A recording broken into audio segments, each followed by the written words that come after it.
First at 4, legal trouble for a local fire chief. We just received some new reaction from the mayor of Dearborn, who is monitoring that investigation.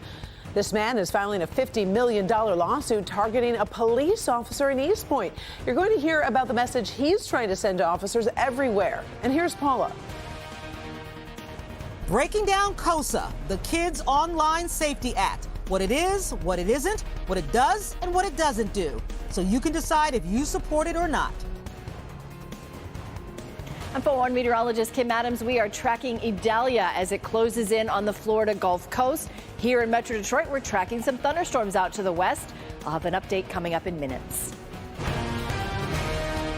Live from downtown Detroit, Local 4 News First at 4 starts now. Good afternoon, everybody. I'm Karen Drew. First at 4, the fire chief over in Dearborn has been arrested on suspicion of drunk driving. Dearborn Heights police say he was weaving across the roadway, doing 60 miles an hour in a 45-mile-an-hour zone over on Telegraph near Carlisle.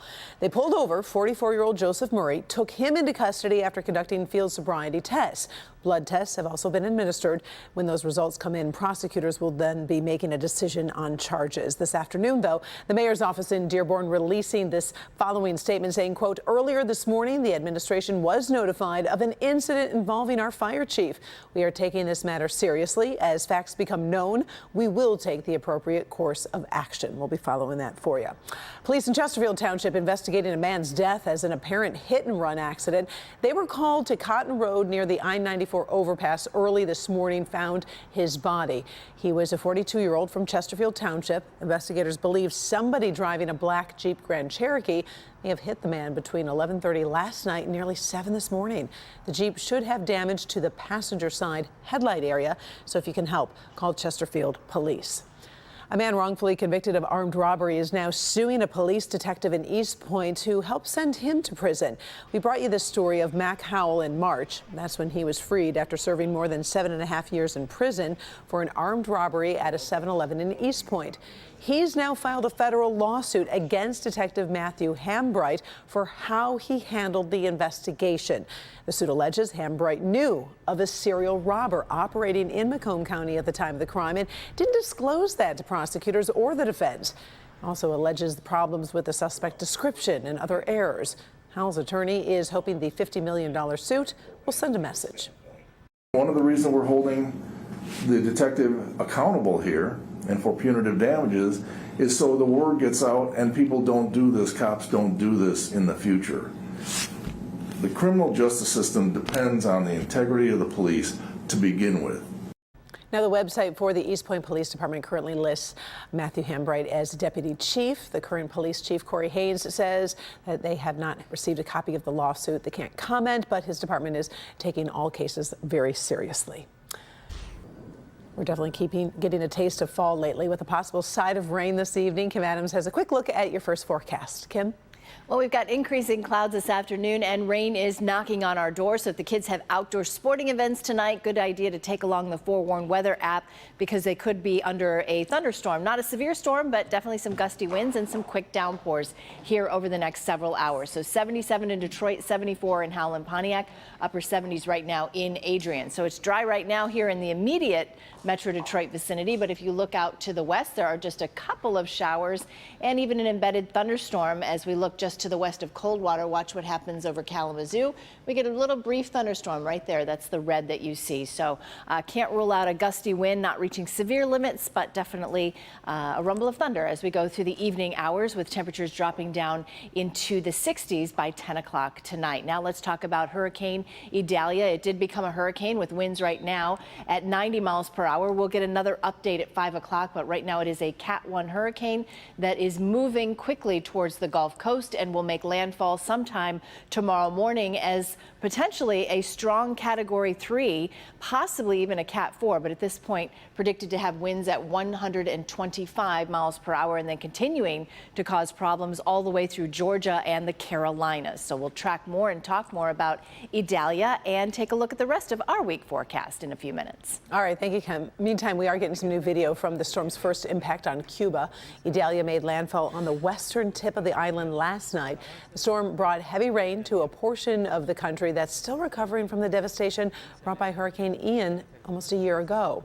At least 600 families have been forced from their homes. The rain also pounded the capital of Havana as the storm headed toward Florida. Kimberly Gill now joins us with the latest from Florida with residents preparing for landfall. Kim? Hi, Karen. Good afternoon. We just heard Kim talk about how the hurricane is expected to gain strength before it hits the Florida coast. If the storm is a Category 3, it will be one of the strongest to hit the so-called Big Bend region where the Florida Panhandle bends into the peninsula. Nearly 24 Florida counties have given evacuation orders to their coastal cities in northwestern Florida. Residents know this drill all too well as they board up windows, hoping to get as much protection in place as possible. City of Cedar Key is starting to look more like a ghost town as many residents there leave their homes and businesses. There are predictions a storm surge could be as high as 12 feet. Governor Ron DeSantis has already activated the National Guard, and he's pushing utility companies to be ready. We are continue to coordinate with the power companies across the state. We had, as of this morning, over 25,000 linemen stationed, more on the way. So you will have most likely between 30 and 40,000 linemen when the storm hits will be in the state of Florida, and then they will immediately move to commence power restoration efforts. All right now here's a live look at Naples, Florida. Of course, that's on the Gulf Coast. You can see a few little raindrops there on the camera already. The beach is deserted. We'll be tracking conditions carefully throughout landfall. And of course, some people still will always decide to stay put. Maybe not the best idea, but the owner of a hotel that predates the Civil War says he intends to babysit the historic building, which he says has never flooded in the 20 years that he's owned it. He says he may be uncomfortable for a few days, but expects to be okay. We'll have more on the hurricane when you join us for Local 4 News at 5. I've been texting my friend out in Naples because I saw that video. And she said, obviously, the winds were going crazy. The tornado sirens are already starting to go off. That was about an hour ago, but then my friend in Sarasota said it's quiet. But it's so just like everyone's on nerves. That's right. And they've been through this before. So, you know, we'll have another update coming up. All right. Thanks, Kim. I appreciate it. In addition, by the way, to the updates at 5 and 6, NBC Nightly News will have much more from Florida tonight at 6:30 right here on Local 4. Charges have been filed in the deadly campus shooting at the University of North Carolina, Chapel Hill. This was breaking news yesterday, first at 4. 34-year-old graduate student made his first court appearance just a short time ago. He's charged with first-degree murder and possession of a gun on an educational property. Investigators say the victim was an associate professor, and local media reports the two worked together on research papers. No one else was injured. Today, the judge ordered the suspect held without bond. More and more kids, and I should say parents, are really concerned about the impact of their children spending more and more time online. Many would like some kind of legal protection, but how do you juggle safety as well as access? A bill is working its way through Congress, and it's important that we understand what it does and also what it doesn't do. Paula Tutman working that story. She's been digging into the legislation and what this means for families. Paula? Yeah, so the legislation on the table right now, it's already out of committee. It deals with minors, so that's 17 and under. Perhaps you've seen the commercials. They're running on our air. You probably see them on your own social media platforms. Basically, they're asking you to contact your senator to support the bill. We, the first generation of moms to lose our kids to social media. KOSA is a bipartisan bill supporters say begins the process of putting controls on social media platforms for the content they peddle to minors and children. So what is the Kids Online Safety Act, or KOSA?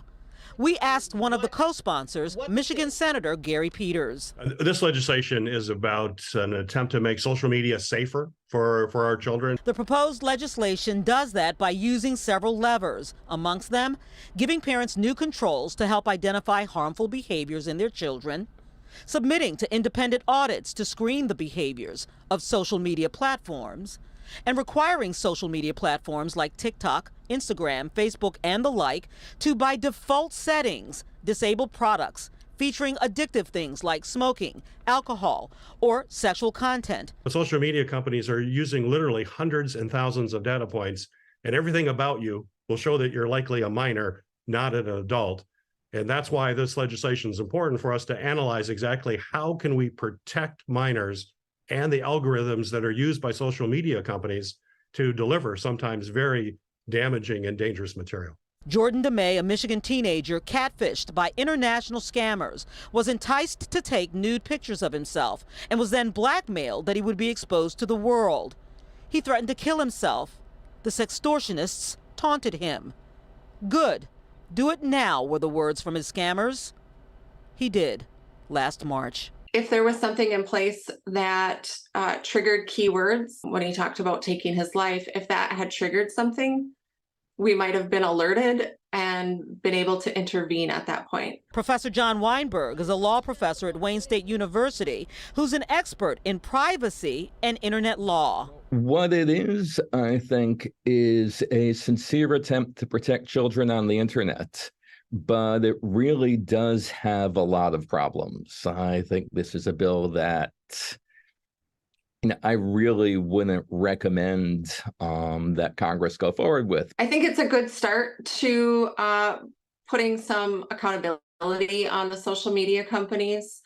It is not everything that I would love to see, but it is a start.